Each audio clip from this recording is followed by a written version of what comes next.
How are there so many idiots in the comment sections? Hey there, guys. All right. I, after way too long, I'm finally watching Atin Shea films. I'm gonna start here with their video on was it really the War of Northern Aggression? I'm gonna contain. I think this is parody, and I believe they are just entirely debunking these bullshit Southern Confederate idiocy in this video. But still, just hearing that frustrates me so much. Um, those Southern people, those Confederates, those racists, hate them. Anyways,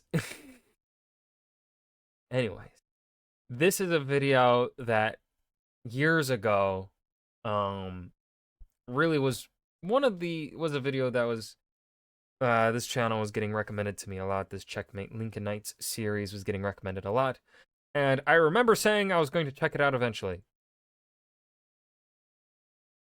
And then I never did. I don't know why. I don't know why I never did, but I'm finally doing it years later, and maybe that's for the best because I have when this was getting recommended a lot, I was still in university. Um so yeah, I'm wiser now. I think I'm probably a bit more well spoken as well. I think I can better convey my thoughts nowadays than I could back then. So maybe it's better that I forgot to react to them up until today.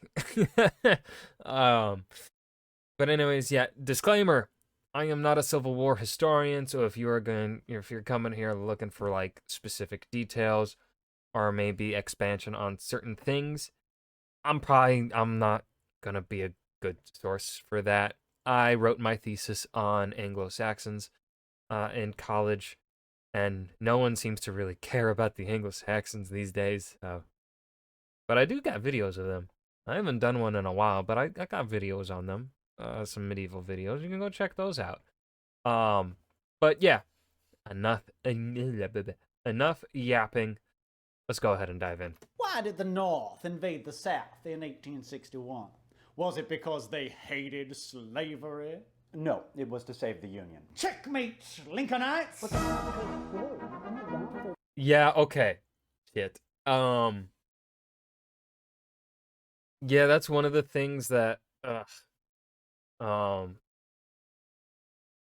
I don't know how to really that's one of the that's definitely one of the it's kind of a logical fallacy. I don't know there's multiple terms within the lump of logical fallacy. I'm not exactly sure which term this falls under, but it is a logical fallacy on the side of the Confederates here that is a checkmate. It's not, right? Like they're like, "Oh, aha, you weren't doing it to free the slaves. You were doing it to save the Union." And it's like, "Yeah, that does not make it a war of northern aggression. You're trying to, you're trying to secede."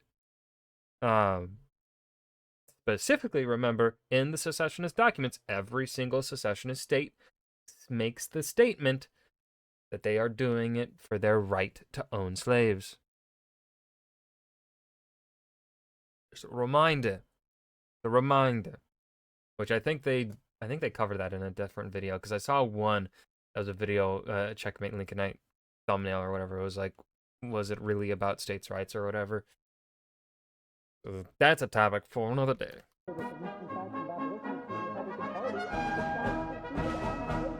A program where we pulverize the outrageous slander so often leveled upon us by carpet-bagging types who seek to besmirch the reputation of our great and glorious country, the Confederate States of America. Tonight, we examine the pettifoggery, hypocrisy, and tyranny of our northern brethren, the meddling Yankee. Oh, I'm sorry. Did you say something just before? I simply could not hear you over the sweet sound of victory. Okay, let's not get ahead of ourselves here. Just because abolition wasn't a primary Northern war aim doesn't change the fact that the South unequivocally seceded to preserve slavery. South Carolina, for example. I already love this video. South Carolina seeked Oh no. Oh no. They're gonna be pulling from the comments. So we're gonna be seeing dumbass on how are you ever go days, even like you're interacting, like we use the internet daily, right? And this, like, you ever go days on the internet where you just don't interact with idiots? And you're like, you kind of forget that they exist. And then you watch a video like this, or you just interact with something like this, and you go into the comments, and then you see that. Oh,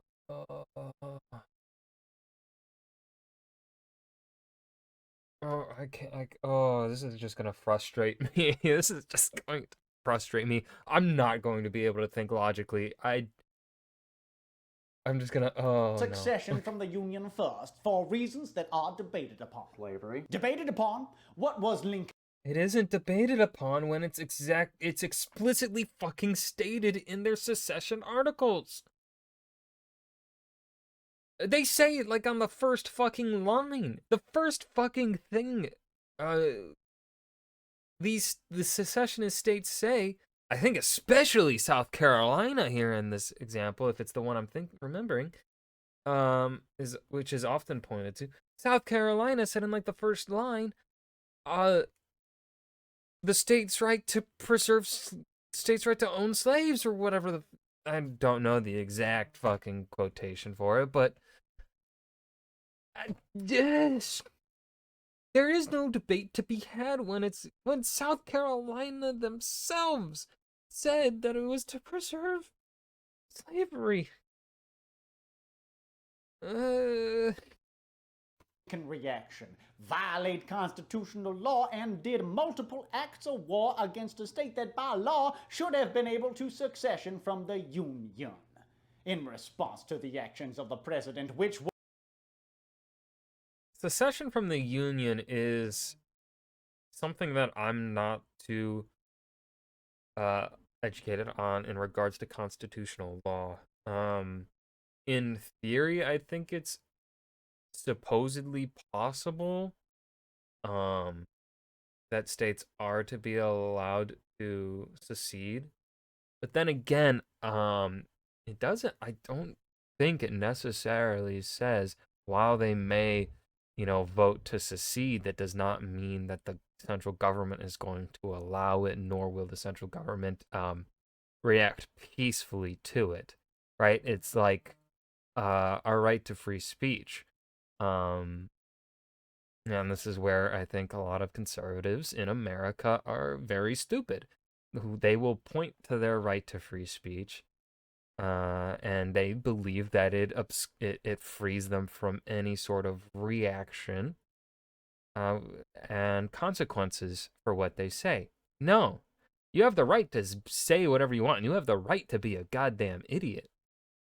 You do not have the right to be immune from any sort of consequences from your actions, right? You can say what you want. You're gonna read the room. Don't be an idiot. Right? Like, you read the room and you're like, oh, these people are probably not gonna like what I say here. I'm gonna say it anyway. You say it, and then you get absolutely dogpiled on for being a dumbass. Like, yeah, of course that's gonna fucking happen. Right? Like,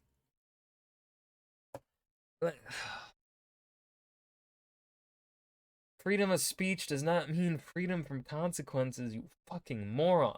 This is gonna turn into me just getting pissed about chronically online Republicans that actually don't know anything that they're fucking talking about. Oh. Was tyrannical. Dude, South Carolina seceded before Lincoln was even inaugurated. Thank you. Jefferson Davis was sworn in as president a full 6 days before Lincoln was. In any event, slavery was never at the forefront of the Union reason for fighting. Most Southern states and generals joined the CSA after Lincoln, without approval from Congress, raised an army of 75K to invade the... I'm sure they're probably going to mention it, but Lincoln is the commander-in-chief. Now, I don't know what the rules for the commander-in-chief were at this point in time, and of course, the authority of the commander-in-chief has been expanded upon, especially since Lincoln, especially because of Vietnam and Iraq, and hence why we have not had, America has never been in a war since World War II, because the Congress has continued to expand executive power in when it comes to the commander-in-chief's ability to use American troops abroad and in combat or whatever. It's weird and kind of confusing. But yeah, the commander-in-chief has the explicit permission in the Constitution to raise an army. Now this time it would have been limited to a certain amount of time. And I think even today it's technically still limited to a certain amount of time, but Congress just kind of like waives it. It's just like, yeah, president can keep using the troops in military actions or whatever. Or like there's some wording with it where it's like the US troops can be used for military actions not exceeding like a certain amount of time or something like that. I don't know. That's something I used to know a bit about, and then I haven't read up on it in a while, so yeah. South, which he did on April 15th, 1861, right after the attack on Fort Sumter. And in so doing... Which again, yeah, so it was a... okay, so he's not debunking the whole Lincoln raised an army thing, but again, as far as I'm aware, what I'm remembering from the Constitution, which again I'm also a little bit rusty on. I'm going really off of top of my head here for this stuff. I did not read up on anything before watching this. I don't like doing that. I want these reactions to kind of like test the knowledge that I already have in the back of my head that I've accumulated from watching history videos here on YouTube for the last 4 years, and also just my classes throughout life that I've taken and books and things I've read online. I don't want to read up just on a subject right before watching a video on said subject. I don't know that. I just don't want to do that. Wouldn't feel as authentic to me about what I am actually knowledgeable on, if that makes any sense. So yeah. How have they pulled? I know it's only been like 3 comments so far, but that to me is still way too many goddamn people to be this fucking stupid when it comes to the Civil War. When he alienated the 4 states that were still holding out for a compromise in the spring of '61. The North was the only party calling for troops. As Virginia Governor Fletcher said, "You have chosen to inaugurate civil war." The Southern states never had any intention of invading the North. We didn't need to.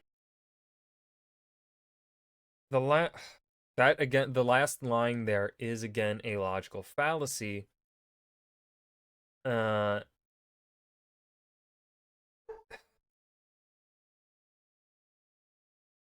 Because yes, the Southern states never had any intention of invading the North because they didn't need to, because they were seceding. They knew they were in the wrong. They knew they would get attacked, but they also knew their best chance at winning said war that they started by attacking Fort Sumter was to defend. The South's best chance was to fight a defensive war because they did not have the population available to them of the North.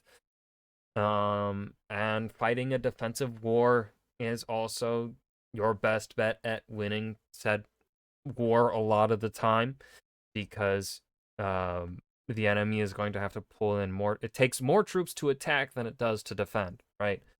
So yeah, but then of course the South would not be able to fight an extended war because they do not have the economy to support that.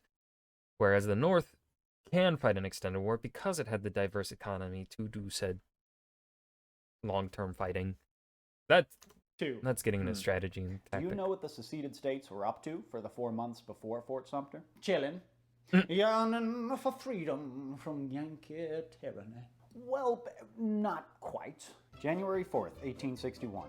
Anticipating Alabama's immediate secession, Governor A.B. Moore ordered the state militia to seize federal property at Mount Vernon Arsenal, Fort Morgan, and Fort Gaines, effectively putting Mobile Bay in Confederate control. January 6th, a group of armed men barged into the federal arsenal at Apalachicola, Florida, and demanded the keys to the armory. January 10th, weeks before Louisiana's secession, state militia seized the U.S. arsenal at Baton Rouge on orders from the governor. The following day, they seized Forts Jackson and St. Philip, which guarded the mouth of the Mississippi. January 13th, armed Mississippians took forcible control of the unfinished federal fort on Ship Island in the Gulf. January 24th. Yeah, I love this video already. I love Anton Shay. Yeah.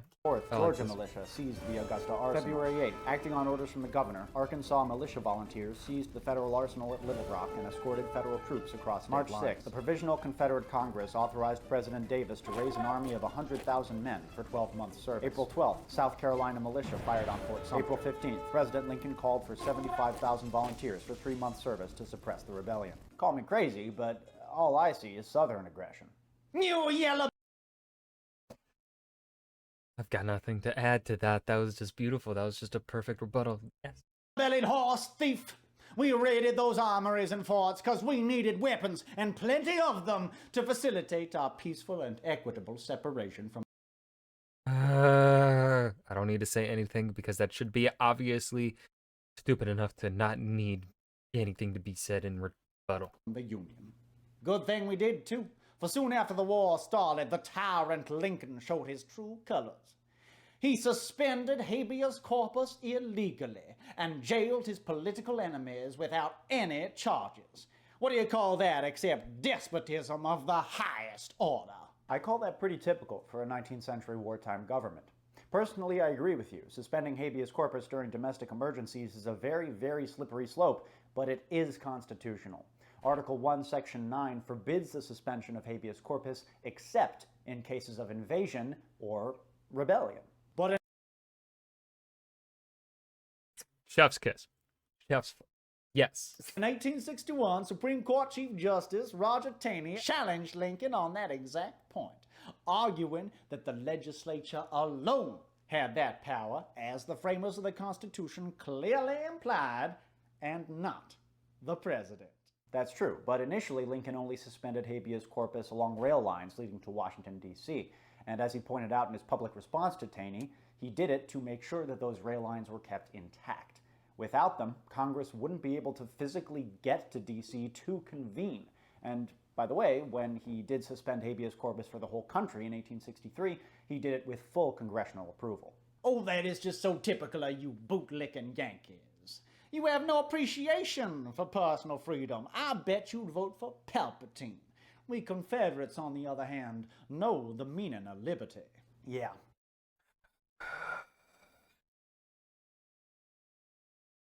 He does such a good job of this acting. He does. He's a good actor. He's a good actor. And it's pissing me off. About that. The restriction of civil liberties in the Confederate States was actually way worse than it ever was up north. The Confederate Congress also suspended habeas corpus. Twice. It's also, they were owning slaves, fellow humans. They passed the Alien Enemies Act, which allowed the government to arrest anyone who didn't declare themselves as a loyal citizen of the Confederacy. They passed the Sequestration Act, which allowed the government to seize private property. They forbade civilian travel, prohibited the sale of liquor, and most famously instituted an extremely unpopular Conscription Act, the first such draft in American history. Again, all pretty typical actions for a wartime government, but you don't really have a leg to stand on when you prop up the Confederacy as this shining beacon of freedom, especially when you take into account the tyranny that's inherent in the institution of slavery.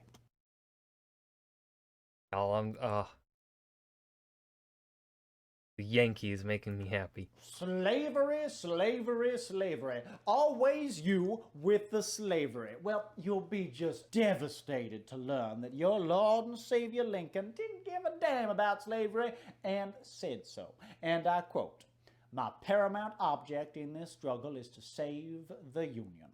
If I could save the Union by not freeing any slave, I would do it. And if I could save it by freeing all the slaves, I would do that. And if I could save it by freeing..." I love how they use the fucking quote that then says at the same time he would do it also. He is literally just saying, whatever it takes, whatever needs to be, whatever I have to do, preserve the Union, I will do it. That is what he is saying. Now, of course, we can have a morality discussion around that and talk about Lincoln's overall, perhaps,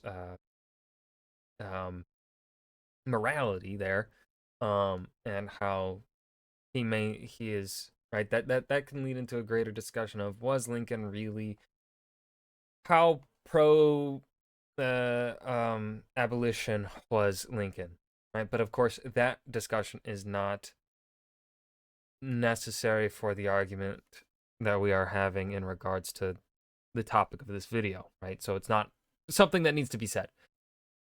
So we just gotta have to then look at that quote and what it says, and not look at the morality of it, and just look at what he's saying. He is just simply saying, if the South, I am not gonna abolish slavery. He just wanted slavery to stop expanding, right? That was essentially what it was. And the South didn't like that. The South also, well, the landowners of the South, those owning slaves, also did not like the idea that, of course, as time progresses, people become more socially aware. We get more and more left, as in general, we trend towards the left as time goes on. So, of course, as time goes on, slavery is going to get abolished. The South didn't like the changing of the times. But again, I am going on a tangent here and just talking about multiple things. Lincoln's quote is just him saying, I will do what needs to be done to preserve the Union. If doing what needs to be done to preserve the Union is not abolishing slavery in the secessionist states, then that is what I will do.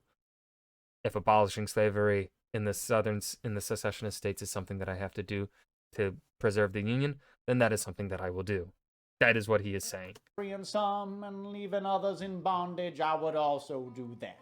What I do about slavery and the colored race, I do because I believe it helps to save the Union. Ah, yes, the quote from the Greeley letter. Trouble is, you've taken it completely out of context. Lincoln wrote that as a public response to an editorial in the New York Tribune that criticized him for not taking more decisive action against slavery. It's worth noting that when Lincoln wrote that response, he actually had a draft of the Emancipation Proclamation already written and was just waiting for an opportunity to put it into effect. And of course he emphasized saving the Union. Most of the North was intensely racist during the Civil War, and as president, Lincoln had to placate both white supremacists and ardent abolitionists. That was Lincoln's constant struggle throughout his presidency. The purpose of that letter was to soften public opinion. Lincoln was emphasizing that he would put the immediate needs of the nation over his own personal preferences, and his preference was ending slavery for good. He explained that better than I did. He explained his analysis of that quote way better than I did. Good. I notice you didn't include the concluding remarks that Lincoln made in that same letter. I have here stated my purpose according to my view of official duty, and I intend no modification of my oft-expressed personal wish that all men everywhere could be free. Though Lincoln personally abhorred slavery, he initially refused to infringe on slaveholders' constitutionally guaranteed property rights. Ending slavery was not his top or most immediate priority during the war, but it was a priority. In 1862, he repeatedly reached out to the border states to try to get them to favor compensated emancipation. And lest we forget, it was Lincoln's staunch opposition to expansion of slavery of any kind into the territories that caused the secession crisis in the first place. So your master may not have been pro-slavery per se, but he was still a filthy racist. As he once said, I, as much as any other man, am in favor of having the superior position assigned to the white race. Yes, he said that in the fourth debate with Stephen Douglas on September 18th, 1858. Remember, every 19th century politician had to contend with a voting base made up largely of white supremacists. Lincoln was trying to quell some potentially catastrophic rumors that he was in favor of amalgamation, or the mixing of the races. If it got out that he was in favor of equal rights, he wouldn't get elected to anything in America. But you have no real evidence confirming he believed anything different. You're right, but it's kind of ironic. You have to admit that you Confederates, who are normally so suspicious of Lincoln and of the federal government, are just willing to take the president's word on this. That's a good check. That's a fucking good turnaround right there. Oh, that's someone that knows their shit. Oh, god damn. That's a good turnaround. I wouldn't have thought of that one. Like, it's one of those things that, like, you are subconsciously aware of, where it's like, they keep talking about how they don't trust Lincoln, but then at the same time, they continue to use quotes from him.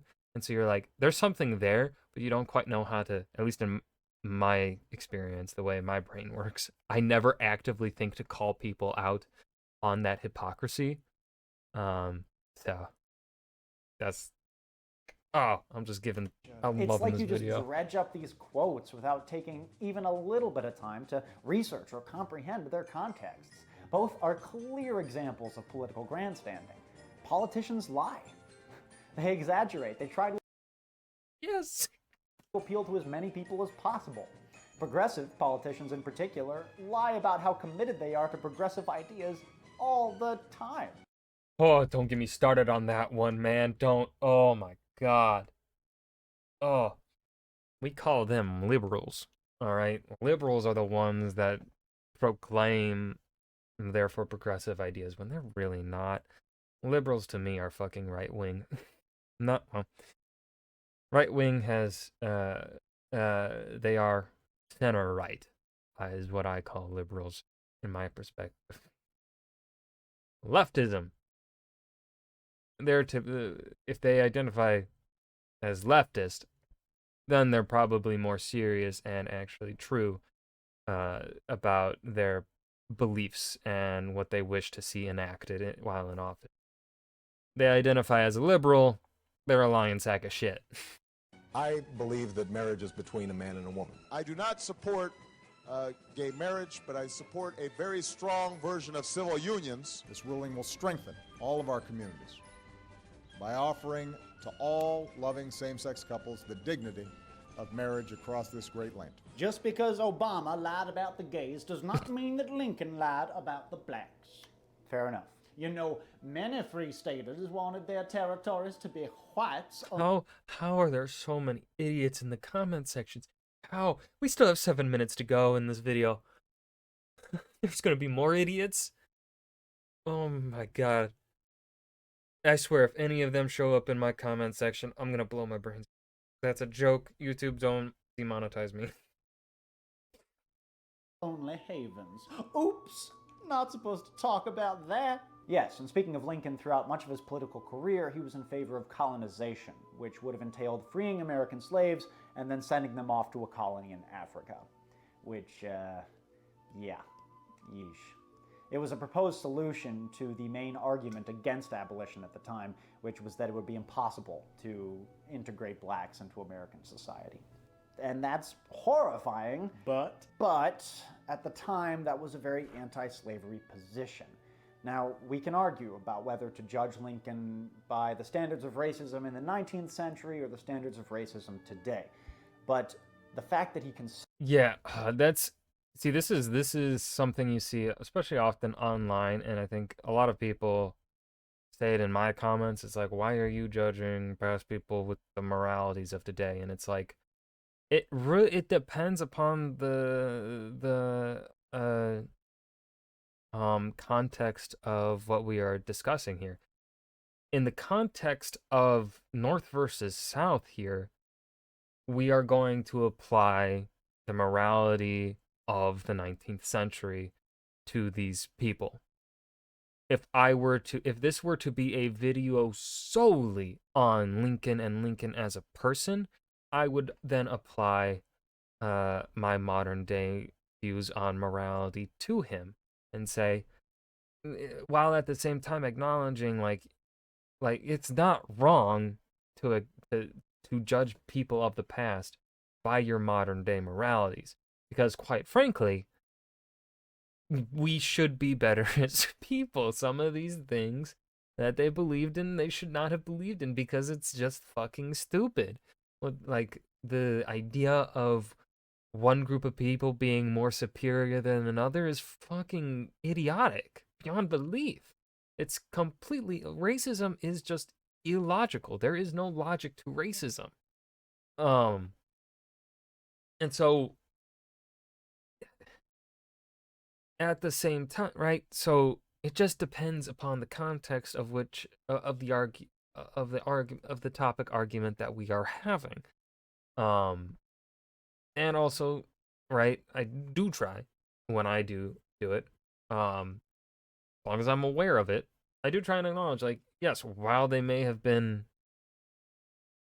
not so bad for their time period, to my modern standings, they still should have been better. Like, the people we should look to, they should be people that strive to do better. Maybe they weren't, no one's perfect, but they should at least be striving to do better. And so when it comes to historical figures, people in positions of power, I'm holding them to higher standards, as everyone fucking should. You should hold your public figures, your politicians, everyone to higher standards than perhaps you probably even hold to yourself, because they are the ones in the position of power. So, yeah, I'm going to apply my modern day moralities to people of the past because they should be held to higher standards. And it's also then by also applying our modern standards to them, we can then also see where maybe they would have been ahead of their time at the same time, right? Like I don't know any good fucking examples. But essentially it would be like any 19th century politician believing that the white race is not superior to the black race, which of course to us is a duh kind of thing in the modern day, or at the very least it fucking should be a duh. That's yeah, no race is superior over the other. But then, right, so that's our modern morality. We look back, that was not the morality of the 19th century. But if, say, there was a politician that believed that, and we have that documented, then we can look to that, apply our modern morality, and see this by also juxtapositioning, I think juxtaposition would be the right word here, the beliefs of the 19th century and our modern morality, we can see where that person would have been ahead of their time in their beliefs. Right? Like, I hate the people that say, like, don't apply your modern morality and modern beliefs to people of the past. Shut the fuck up, you're an idiot. Consistently fought against slavery is beyond dispute. So what if he did? It doesn't change the fact that after the Emancipation Proclamation made freeing the slaves a war aim, average Yankee soldiers deserted in the thousands. And that forced the United States to pass a conscription act of their own, which famously led to the New York City draft riots, one of the ugliest episodes in Civil War history. But focusing purely on the undeniable white supremacy of Northerners during the war diminishes the significance of the sizable minority of abolitionists in the North. Now, it's important to differentiate here between an anti-slavery position and an abolitionist one. Most Northerners before the war were anti-slavery, but they either wanted to contain it and allow it to go extinct on its own, or they wanted to gradually free the slaves with compensation to slave owners. Abolitionists... And that whole idea of compensation to slave owners is so fucking ridiculous. Oh, I hate that so much. They owned humans. They should be shot. I did. Took it a step further. They wanted to see the immediate, unconditional emancipation of all black Americans. New England was the hotbed of abolition at the time and was home to its most famous and influential advocates. When John Brown's raid failed in 1859, most Northerners viewed him as a lunatic, a total psycho. But abolitionists like Henry David Thoreau successfully changed public opinion, and pretty soon Brown was being regarded as a martyr and a hero. It's in the song, right? He's got a damn hero. John Brown's body lies moldering in the grave. John really don't Brown's have to give body us a lies performance, moldering Billy in Yank. the grave. John Brown's body lies moldering I in the must grave, insist. but his Stop soul with that goes damn marching noise. on. Glory, glory, hallelujah. Shut up. Glory, Stop glory, singing. Stop that damn noise. hallelujah. Stop. Glory, Lord have glory, mercy. hallelujah. Shut up. And his Shut soul goes marching on. And by the end of the war, many Union soldiers I always forget that that song was John Brown. That was for John Brown. I always forget that. consider their cause to be abolitionist. This was mainly because of the large number of contraband slaves that would follow Union armies wherever they went. And these Yankee boys, many of whom had never been to the South in their lives, were being confronted by the horrifying realities of slavery for the very first time. This hardened their hearts against that institution, and they said as much in their diaries and letters.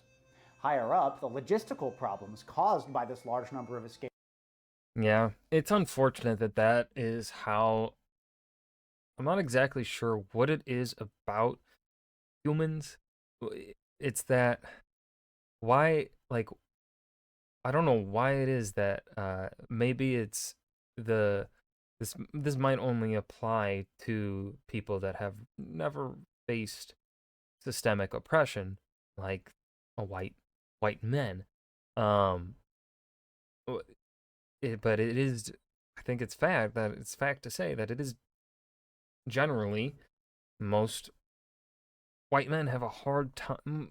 Most people have a hard time seeing or really hearing about certain problems with certain things, and it takes them to actually actively see the problem with their own eyes for them to finally be like openly and actively against said institution. Right, like, should these Northern soldiers, again, this is applying modern morality, should these Northern soldiers have already been against the institution of slavery without needing to see the slaves themselves and the plantations? Yeah, they should have been, right? But still a good thing that at the very least, at least when they saw it with their own eyes, they became abhorred by the institution. And so it's just like, I've always wondered, what is it about our brains? Is it something that we are born, that the human mind is born to be like, where we need to actively see something in order to, like, believe it? Like, just hearing about atrocities isn't enough for us. We have to actively see the atrocities with our own eyes to be against them. Like, why do humans be like that? Because it's a common thing. It does not just apply to people, to this situation. It applies to, like, all atrocities around the world. So I don't know. That's one thing actually I've been thinking about recently. It's like, why are our brains like, why are we like that? Is it natural, or is it something through society that we learn to kind of be like? I'm not quite sure where I land. I side more on in that debate around nature versus nurture in that regard. That was just a random tangent, but I would love to know your thoughts on that. If my words were understandable, what I said was at all, like, comprehensible. escaped slaves forced commanders and politicians to take the idea of immediate abolitionism more seriously. So, by mid-war, freeing the slaves wasn't just a moral imperative, It was also a practical necessity. Well, you Yankees are just uncultured and basically miserable. That's the main difference between us.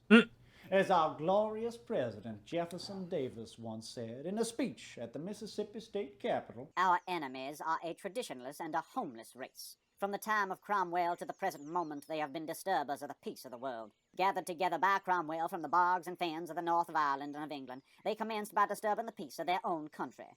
They disturbed Holland, to which they fled, and they disturbed England upon their return. They persecuted Catholics in England, and they hung Quakers and witches in America. and clearly the apple does not fall far from the tree. Oh,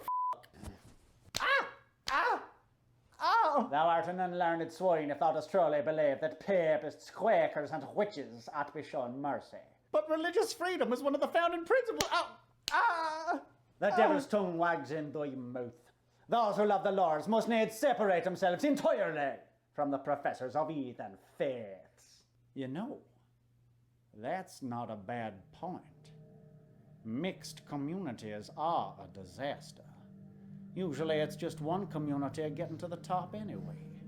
Communities are better kept separate, or at least totally homogeneous. Oh, 'tis so. That way they can preserve their race, identity, and culture. If you ever noticed, mixed communities look just like New York City and have no identity. Bastardizing anything unique. Devilry! My God. I have returned. Lord, you have brought me to the valley of Izion, where I live in the depths but see in the ice. Ending by mountains of sin, I behold your glory. You have no power here, which finds a children.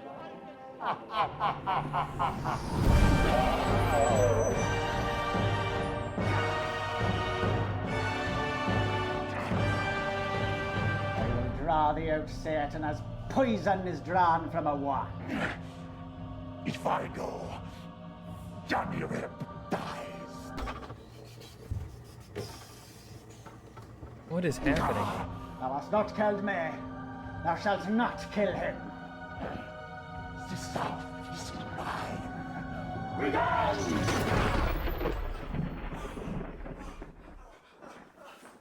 Hold on, there was some, what were the words on the back of that book there?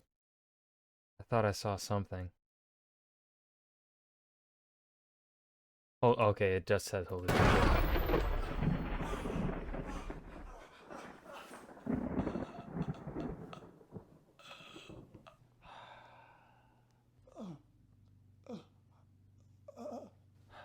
My work here is done.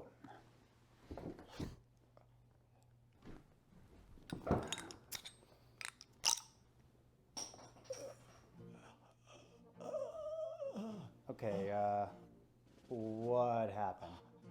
Hey man, are you okay? You fucking stupid to compare a Nazi to a Confederate. That's Yankee propaganda teaching you more lies. Good to have you back, buddy. Southerns treated African American maybe better in some cases. I know they were bad treated, but you think U.S. Grant treated them better them days. LMAO.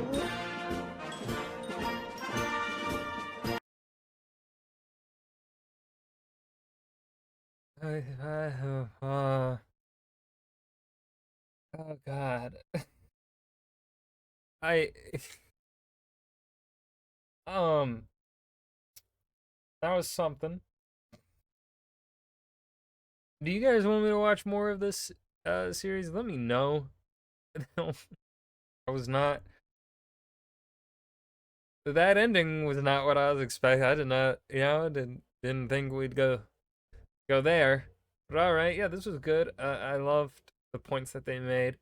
The logic, the truth that the Yankee brought up. So overall, yeah, I'm pretty happy with this. This was comedic too.